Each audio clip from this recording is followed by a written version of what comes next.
Hello, everyone. Welcome to this week's cabinet meeting. Things are a little different. I'm in the process of remodeling. Well, not remodeling, which I ain't that paid. But I'm in the process of revamping my home, my apartment. We've got a new chair, and I'm excited. First, I want to thank all of you for joining. I'm going to wait for everybody to come in. We have a lot to discuss since last week. A lot of craziness and foolishness that is going on right now in America. Like, America has gone berserk. It's gone nuts, right? So we're going to cover that. Death threats, bitch. People having shouting matches. I just was watching the news before we went to broadcast. Ivanka has been deposed. Yes, the Ivanka Trump has been deposed in a lawsuit of some sort about the misappropriation of campaign funds or inaugural funds. I've got to look into it deeply, but basically some money was spent that was spent incorrectly, and somebody's ass is about to get locked up. So that's breaking news right now. We'll get more on that as it develops. Now, as we know, pretty much at this point, Joe Biden has won the election. We are moving forward. He's gotten the okay. We talked about that last week to go ahead and start his transition. He's picking his cabinet picks. In the meantime, Donald Trump has still been, talking about voter fraud, all of this stuff that he can't prove. Everything keeps getting thrown out. So, what happened is this. Okay, so the shit basically hit the fan. A few of the voting officials in Georgia and in other states as well have been receiving death threats and really, really bad messaging from some unhappy Trump supporters in regards to the election results, saying that there's voter fraud, they cheated on the election. So Gabriel Sterling, okay, who is one of the election officials in Georgia, he decides to go off, okay? And I'm reading the quote here. Mr. President, it looks like you likely lost the state of Georgia. We're investigating. There's always a possibility. I get it. And you have the rights to go through the course. What you don't have the ability to do, and you need to step up and say this, is stop inspiring people to commit potential acts of violence. Okay? He's the voting implementation manager. This is Gabriel Sterling. Someone is going to get hurt. Someone is going to get shot. Someone's going to get killed, and it's not right. It's not right, he continued. Okay. This was at the press conference on Tuesday. This happened yesterday, bitch. Now, here's where I throw my shade. Okay? Now, mind you, he's a Republican. So this is a Republican saying this. Upset like, bitch, shit gets real when it comes to your doorstep. Now, I want to rewind. Okay? I want to rewind. Okay?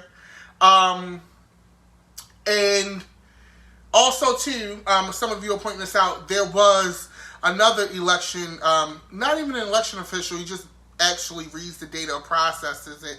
They got a death threat as well. I believe he was African-American, and they threatened him with a noose, like a whole thing, okay? But I want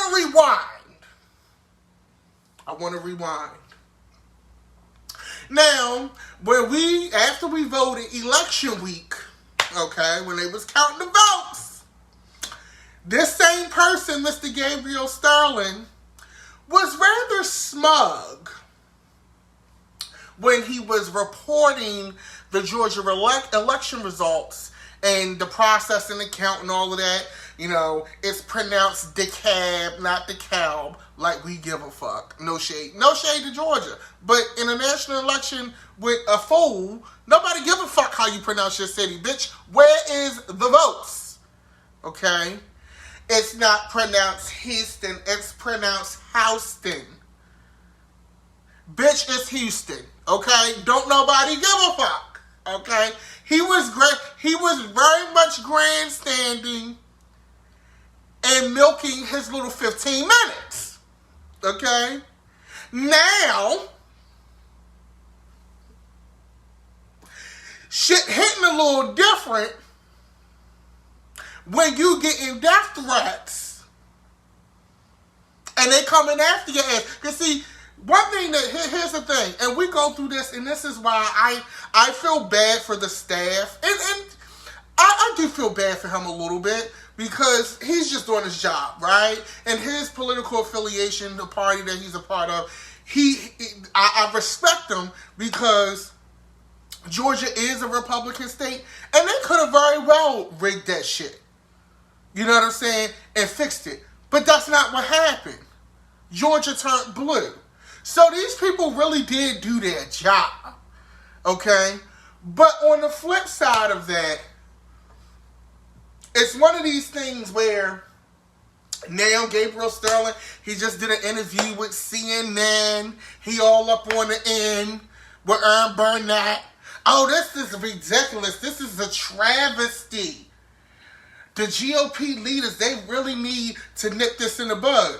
Bitch, it's been a travesty for the last 4 fucking years. And granted, you didn't have a platform like that. But you are, that's just the bottom line and flat out. You're a metaphor. Okay? You don't believe shit, or shit's not that bad until it impacts you.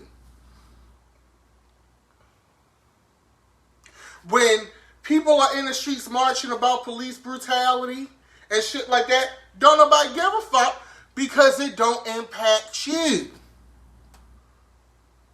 Trump supporters showing up at state office buildings with guns. Rallies in Charlottesville. Okay? All of that shit is cute and mum's the word, because it don't impact you. But now what I'm seeing, and what we're seeing here, is now that this election didn't go the right way for certain people, they don't give a fuck if you a Republican, bitch. They don't give a fuck if you in this southern state drinking sweet tea on your porch and you supporting a good president. Because no shade, Georgia really supported. Like them officials, them Republican officials, they was diehard Trumpers. Now you're gagging. Now shit's hitting a little bit different.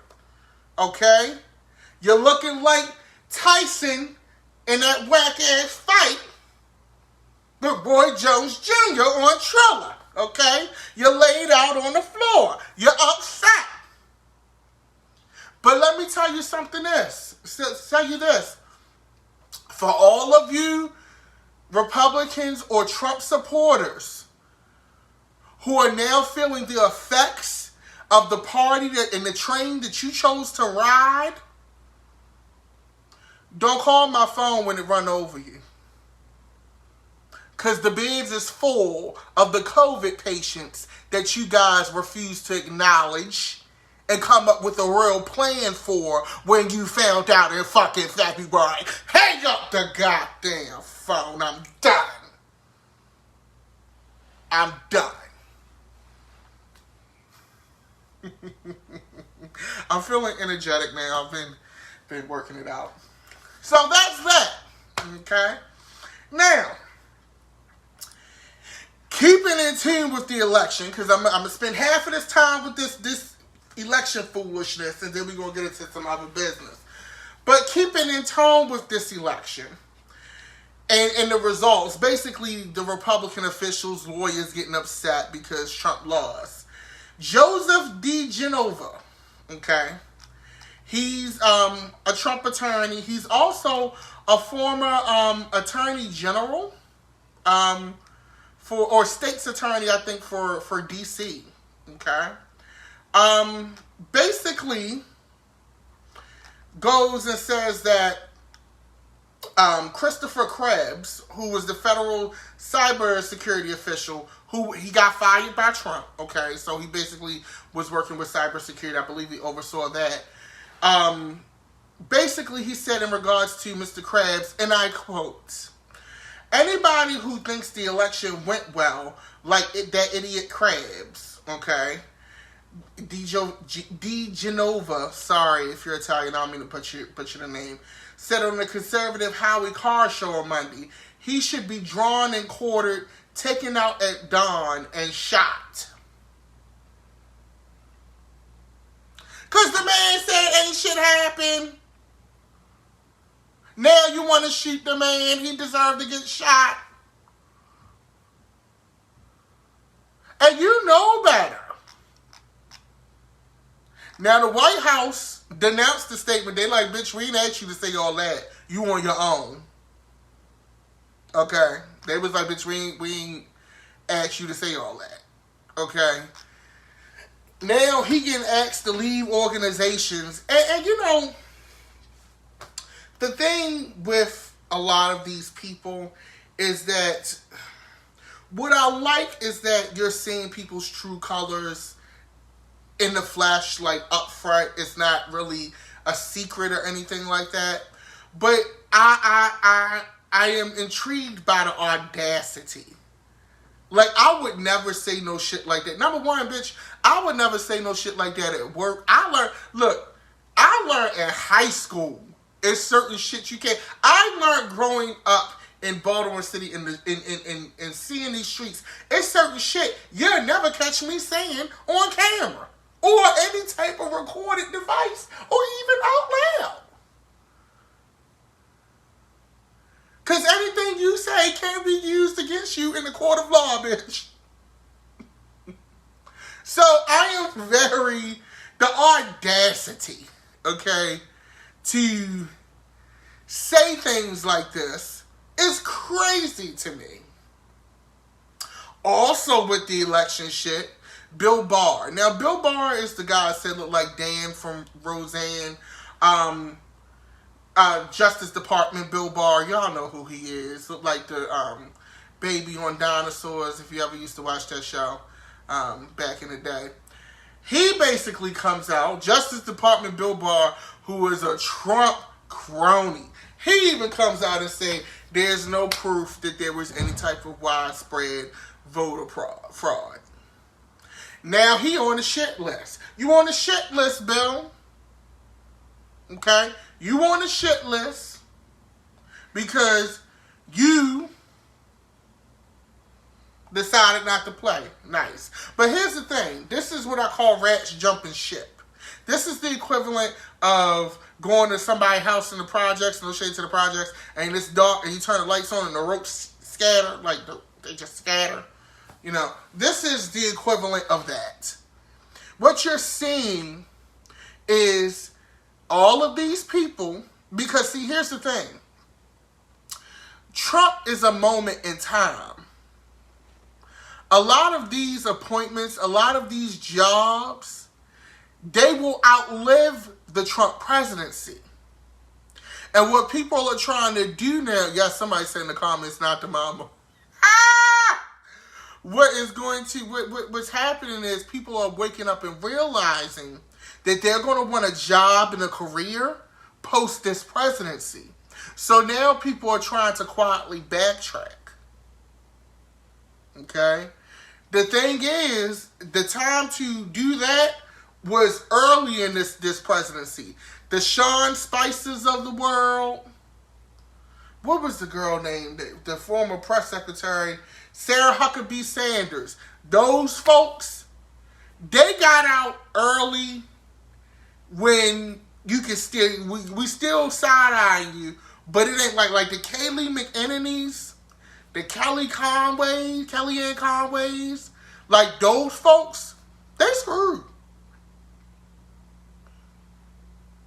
But the people who got out early, they might be all right. But all of y'all right now that's trying to hold on, keep the hope alive, it's too late. And trying to leave now is too late. Now there are words, there's word on the street, and this hasn't been confirmed because they're never going to confirm it, that Trump is considering issuing pardons for all of his children, Rudy Giuliani, and even possibly himself. Now, mind you, none of his children have been charged with anything, and Jared Kushner. None of his children have been charged with anything. Okay? None of them have been charged with anything. But word on the street is he want to give them this kind of blanket pardon, okay, that they can, that'll prevent them from being prosecuted. Now, here's the gotcha with that. This pardon would not cover state and local jurisdiction. It only covers it from a federal level. So New York can still get your ass, Donald. It ain't no escaping that. But on a federal level, these pardons could potentially could potentially save them from a few things. Speaking of pardons, I told you we had a lot to cover. Another thing that's happening is the Justice Department is investigating a possible robbery for pardon scheme. So basically somebody, because the documents, they always redact these documents. It's always shit missing. Okay? They always blacken out the name. Okay? Allegedly, okay, the federal court order signed by Chief Judge Barr, that's a hell of a name, in Washington, D.C., dated August 28th, stems from her review of a government request to access certain communications believed to document a secret lobbying scheme and a related robbery for pardon scheme. The filing says a government filter team was sorting through more than 50 digital devices such as iPhones and laptops as part of an investigation when they came across emails pointing to the two alleged schemes. So from what it sounds like, bitch, they was just looking for other shit. They wasn't even looking for this and came across it. This is why you don't do shit you're not supposed to be doing on the work computers and shit. Don't use the office phones. Don't be ordering lunch on the company laptop. Putting your card number in and shit. Okay? You do that shit somewhere. For as much shit as they gave Hillary Clinton, you would have thought they would have learned by now, but I guess not. The secret lobbying scheme, the document says, allegedly involved two individuals whose names are redacted, who lobbied senior White House officials to try to secure clemency for a third individual whose name is blacked out. Bitch, I want to know who this is. The related robbery conspiracy allegedly involved the offer of a substantial political contribution in exchange for a presidential pardon or reprieve of sentence for an individual whose identity is redacted. I would love to know who this is. I would love to know who this is, and I would like to know who the person who needs the pardon is, and I would like to know who are the two people that was trying to get the pardon done. Okay? Was it Colonel Mustard in the library with the candlestick, bitch? That's what I'm trying to figure out. Okay? It could be a number of people. But I find that interesting. And you know what, honestly, and here's the thing. I'm not going to put it past, okay, administrations. I wouldn't be surprised if even in the past, not even on some Trump shit, if people have paid for presidential pardons before. I wouldn't be surprised. This is America, bitch. We watch Scandal. We know how this works. I don't even think this is the first time some shit like this happened, but they just bringing a hammer down. Just hammer it down, hammer it down, hammer it down. That's what it's giving. Okay? I would love to see who this is. I don't think this is the first time something like this has happened, but it won't be the last time. Personally, I just think they just hitting a Trump hammer. So far, and this is just with the election, we got people trying to pay for pardons, death threats and shit against Republicans. These ain't even Democrats. These are Republicans getting the death threats. Bill Barr like, hell no, wasn't no damn voter fraud, Donald. Take your ass to sleep. Okay? Donald lawyers and shit threatening people they need to be taken out and shot. Okay? All kinds of just ridiculous. Okay? Now, with that being said, we're still in a pandemic. Now, breaking news. Today was a great time for breaking news. The UK has approved the Pfizer COVID vaccine and allegedly, well, I don't want to say allegedly, reportedly, okay? They're going to start administering the Pfizer vaccine in the UK. I don't know how it's going to be dispersed. They're saying that it's going to be like healthcare officials first, essential workers, government people, things like that. But in the UK, they like, fuck all these trials and shit, bitch. Get this vaccine out. So the UK going to be the first to kick it off. We following close behind. Now, the Pfizer vaccine is the vaccine that needs to be chilled at minus 100 degrees or some crazy shit like that. And they got these special refrigerators that they done already started putting in healthcare facilities and airports and shit. I'm like, you gonna put minus 100 degrees in me? But hey, whatever works. The Moderna vaccine, which doesn't require that level of refrigeration, is supposed to be not too far behind. So we'll see how that works.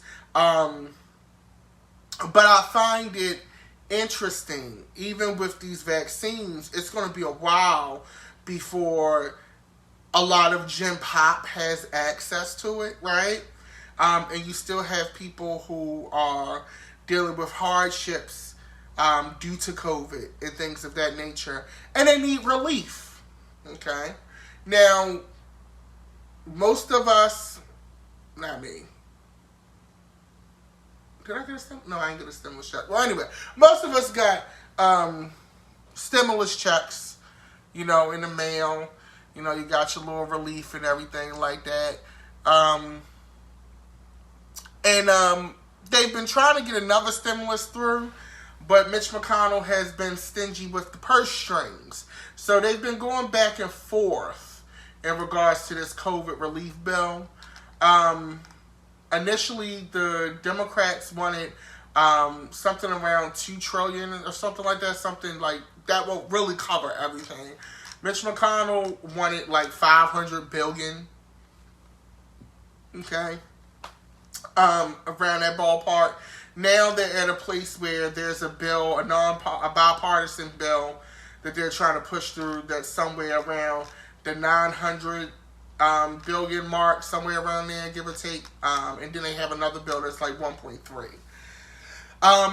The thing is, I think what we have saw this year is that, and this is where I'm going to get a little deep, right? We can't depend on the government to help us, okay? It's nice, and in theory, for everything that America is supposed to be, and all of these taxes that they make us pay, we should be able to depend on public funds and things like that. But the reality is, what we have learned this year, and I don't know about you, but I've learned that my biggest safety net or source of help is my neighbor. It's your neighbor. It's the people that live in your neighborhood. It's your coworker, if you're still blessed to work. It's your landlord. It's your local city and state government that you can kind of go to and finesse some things with. But you can't really depend on your federal government to help you. Is it sad? Yes. But this is life, right? And I think what we've learned this year is that we need each other. We need our neighbors. We need to talk. We have, this year, it's funny, it took a pandemic for me to get to know my damn neighbors. Okay? It took a pandemic for that. Knowing what time your neighbor get. I never pay attention to shit like that. Because it ain't none of my goddamn business, as far as I'm concerned. But now I know, oh, such and such ain't home yet. I hope everything okay. Or I know such and such going to be taking out the trash. That's just X, Y, Z. This is what we're dependent on. We're dependent on our neighbors, our coworkers, and ourselves to get us through. Because what we learned this year is that when you do not have great leadership at the top, the shit rolls downhill. Okay? And I think that that's something that we had to learn the hard way. But I'm glad that it's something that we did eventually get to see. I know Thanksgiving was last week. Some of you probably traveled. They said around 1 million people traveled by plane. Some of you drove to be with your family members, and that's fine. I hope everybody was social distancing. I know y'all wasn't. But I hope everybody had a great holiday. But to reiterate, we really need each other a lot in these times. And that's who we really have to look to, right? For these things. Now, one thing that is interesting, and by the way, for those of you watching, tomorrow, Kamala Harris and Joe Biden are going to be doing an interview with Jake Tapper tomorrow night at 9 p.m. Eastern Standard Time on CNN. I will be watching. I encourage you to watch. This is their first joint interview since winning the election, so it should be robust. Now, that being said, Joe have to return some money on his investment. Okay? When I say that, it's no secret that in the primary season, when we went to go vote in the primary, Joe Biden was kind of dead in the water. Nobody was really checking for Biden, right? Then the primary elections come, and the South, particularly the Black South, resurrects Joe Biden to an ultimate victory. Okay? So now, it's time to cash in. Joe Biden has started picking his cabinet members and selecting members of his cabinet. There's a huge push right now from civil rights advocacy groups, different groups of color, Hispanic groups, black groups, Asian groups, to ensure that the Joe Biden administration, from economic standpoint, from a racial standpoint, demographic standpoint, reflects the look of the country, which I think he should be held to a standard for that, because we should have people in offices and in these jobs that look like the people who are actually in this country. And not to say that white people aren't in this country, they still are a majority in this country, but they're not the only people in this country, and we deserve government officials who reflect what the country looks like. So he's facing a lot of pressure for that, and here's the thing. You may say, well, damn, he just won the election. Why is it, all of this shit going on? Here's the thing. These jobs get picked very early, and they get picked very fast. So that's why a lot of these groups, these civil interest groups, are in his ear right now, because they know this is when the jobs are getting selected. What they don't want to happen is, we're like, oh, let's give them time, then the jobs are picked, and you have the same demographic that you had in the previous administration. Not that I think Joe Biden would do that, because so far his cabinet picks have been very diverse for the most part. But you just want to be sure. Simone Sanders, who I have followed for a while, she's a political commentator and strategist from Omaha, Nebraska. Shout out to my dear friend Dominique Morgan. I used to watch her a lot on CNN, MSNBC, and things like that. And now she is going to be the chief spokesperson for Vice President-elect Kamala Harris. So congrats to Simone Sanders. If you've ever watched CNN and MSNBC or any of those programs, she's always the black woman with the close cut with the part on the side, and she always made that nasty red lip. That's Simone. But congratulations to Simone Sanders. But there's a lot going on with where we're at. Of course, we're going to keep up with the inauguration and the transition and everything that's going on. But we are in the holiday season. Oh, one last thing I did want to touch on. Obama was doing a Snapchat discussion today, President Obama, and he said that Democrats should be, aware of using the term defund the police. And here's the thing, and I might be a little controversial. I get what he's saying. He didn't say that, and I think sometimes this is where we become victims to the soundbite or the headline. He didn't say that, no, don't hold police accountable, no, we shouldn't have police reform. But I think what he was saying was more of the marketing of the message, right? And yes, it's not just a slogan. It's not just something that we're here to look cute to do. Nobody's saying that, okay, for my more progressive, Democrat. Nobody's saying, bitch, that we don't want police reform. But I do agree with him. And sometimes how you market the message can kill. It's kind of like a movie and you see the trailer and the trailer is like, So you don't go see that movie. But then one day you home and they come on HBO or some shit. And then you be like, that was good. I should have saw this in the movies. But you didn't go see it in the movies because the trailer was bad. I say this all the time. Y'all know I've been saying this since we started doing this channel. Politics is show business. And how you market it, how you sell it to people, ultimately dictates whether it will be received or tossed out. And the message, the policy behind defund the police, I'm with it.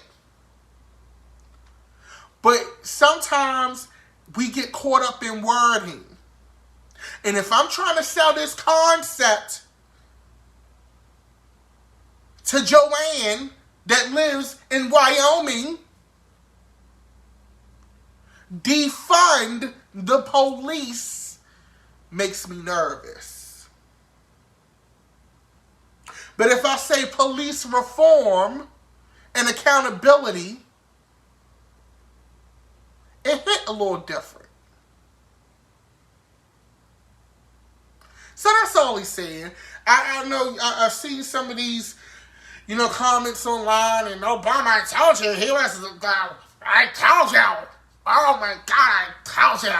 Oh my God, he did it. What did he do? No, sis. It's called Marketing 101. And I implore progressives, Democrats, left-leaners, anybody who didn't support Trump, right? The same way you don't like how certain Trump supporters say certain things and make you feel a way, it goes the same way, sis. And the message may not even be that bad. But how you sold Make America Great Again was like, fuck no. Now don't nobody want to wear red fitted hats or trucker hats no more. They done fucked up them people money. So I just encourage everyone to think about that. Marketing matters. How you present it matters. Okay? And we need to think about that. Because ultimately, if we're trying to get back on course to this all one country shit, we're going to have to work together and acknowledge some things. Okay? But on that note, as always, we have a great time doing this. I will be seeing you guys next week. I'm in the process of redoing my home. Once again, as I said in the beginning, to make it a little bit more cozy this holiday season. I do have a pink Christmas tree. And it's like it's a whole thing. But I do appreciate y'all. If you're watching on YouTube, make sure you hit the bell for notifications. As always, you can follow me on social media at Dapper Dan Midas. And you can catch the replay on YouTube as well as on Facebook. Until then, you all have a great evening. I'm going to start Virgin River tonight. And be safe. I'll talk to you soon. Peace and love.